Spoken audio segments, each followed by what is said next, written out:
உலக மகளிர் தினம். அதை முன்னிட்டு நம்ம உள்ளத்தை கவர்ந்த ராஜ் டிவி ஒளிப்பதிவு செய்யக்கூடிய பெண்களுக்கு உண்மையிலேயே மகிழ்ச்சியையும் மனநிறைவையும் தருவது பிறந்த வீடா புகுந்த வீடா என்ற பட்டிமன்றத்தை இன்று காண வந்திருக்கக்கூடிய உங்கள் அத்தனை பேருக்கும் இனிய மகளிர் தின வாழ்த்துக்களை என் சார்பாக தெரிவித்துக் கொள்கிறேன். ஆக்சிலரேட் ஆக்ஷன் அப்படின்னு சொல்லுவாங்க, நடவடிக்கையை துரிதப்படுத்து. இதுதான் இந்த மகளிர் தினத்தோட தீம். அதன் அடிப்படையில் இன்னைக்கு இந்த பட்டிமன்றம் நடந்துகிட்டு இருக்கு. பட்டிமன்றத்துக்கு நடுவரா யார் இருக்கிறா அப்படின்னு பார்த்தா நம்மளுடைய முத்து, அவர் தான் மதுரையின் சொத்து. நடுவர் அவர்களே, நீங்க ஒரு எம்ஜிஆர். என்ன சொல்றீங்க? உலகம் சுற்றும் வாலிபன். இந்த மதுரை தமிழை உலகம் முழுவதும் எடுத்து சென்றிருக்கிறவர் நம்ம நடுவர் முத்து அவர்கள் தான். நீங்கள் ஒரு உயர்ந்த மனிதன். இல்லை, வாய்ப்பு இல்லை சார். ஏன்னு கேட்டீங்கன்னா, அவருடைய ஊரில் காலம் சென்ற மனைவிக்கும் பெற்றோருக்கும் சிலை வைத்திருக்கிறார்.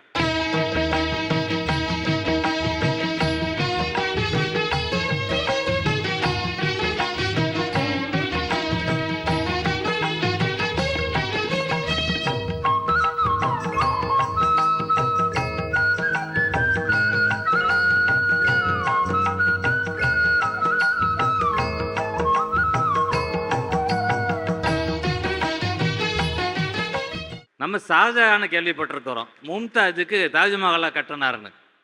மனைவிக்கு சிலை வைத்தவர் நம்ம முத்து. உங்களுடைய ஒவ்வொரு பெண்ணுக்கு பின்னாடியும் ஒரு ஆண் இருக்கிறோம் அப்படின்றது நீங்க மனசுல வச்சுக்கோங்க. தம்பி பேசும்போது கூட சொன்னார், நாங்க சொல்றோம் ஒவ்வொரு விமனுக்கு உள்ளேயும் ஒரு மென் இருக்கிறோம், ஒவ்வொரு ஷீக்குள்ளேயும் ஒரு ஹீ இருக்கிறோம், ஒவ்வொரு ஃபீமேலுக்குள்ளேயும் ஒரு மேல் இருக்கிறோம், ஒவ்வொரு லேடிக்கு முன்னாடி ஒரு லேட் இருக்கிறோம். அப்போ உங்களுடைய மகளிருக்காக வெற்றியாக பெறுவதற்கு நாங்கள் எல்லாம் துணையாக இருக்கிறோம். ஆண் ஒரு தந்தையாக இருக்கிறோம். எல்லா அப்பாவும் ராஜாவாக இருக்க முடியாது, ஆனால் எல்லா அப்பாவுக்கும் அவர் மகாராணி தான். இன்னைக்கு கூட நம்ம நடுவர் அவர்கள் அவருடைய இரண்டாவது பெண்ணுக்கு பூப்புனித நீராட்டு விழா முடிச்சுட்டு வந்திருக்கிறார். அவருக்கு அவருடைய 2 மகளும் இளவரசிகள் தான். அதனால பிறந்த வீடு தான் ஒரு பெண்ணை மகிழ்ச்சி படுத்தும், மனநிறைவுபடுத்தும். பிறந்த வீட்டு உறவு அப்படின்றது தொப்புள்குடி உறவு. நடுவர் அவர்களே, தொப்புள்குடி உறவு அது ஒரு அப்பா, அம்மா, அண்ணன், அக்கா, தம்பி, தங்கச்சி அப்படின்னு அந்த உறவு சந்தோஷமா இருக்கும். காதலுக்கு மரியாதை படத்து ஒரு பாட்டு வரும், பார்த்துருக்கீங்கல்ல?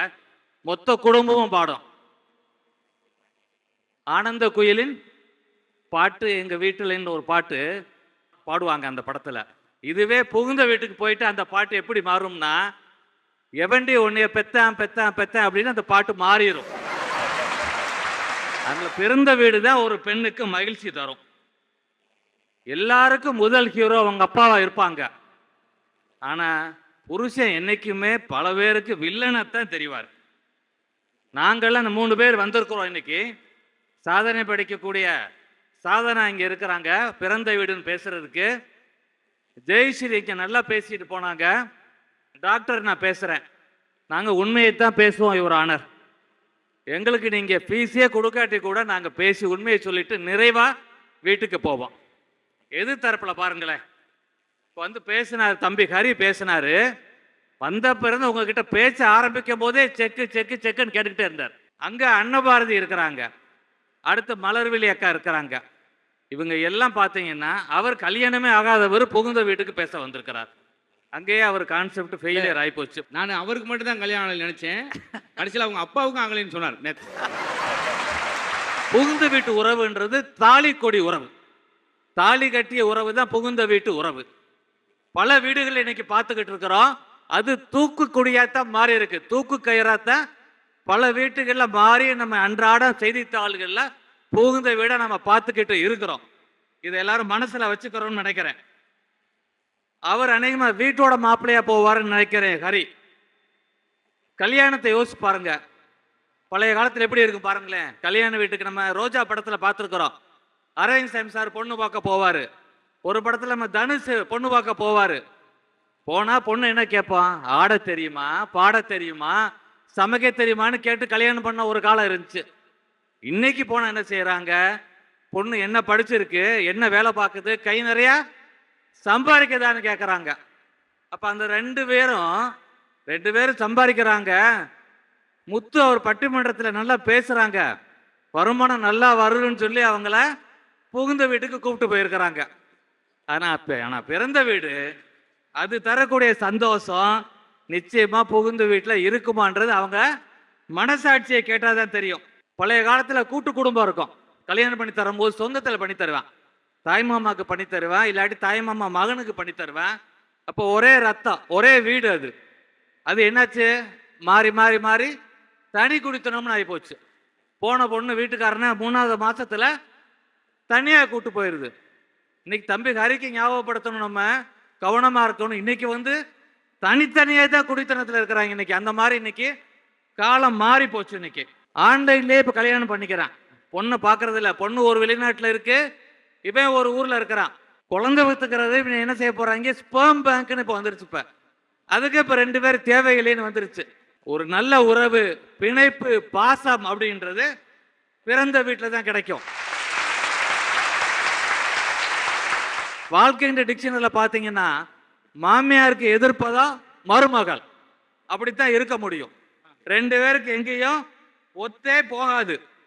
ஒரு வீட்டில் புருஷனு பொண்டாட்டிக்குமே பல வீட்டில் ஒத்து போறது இல்லை.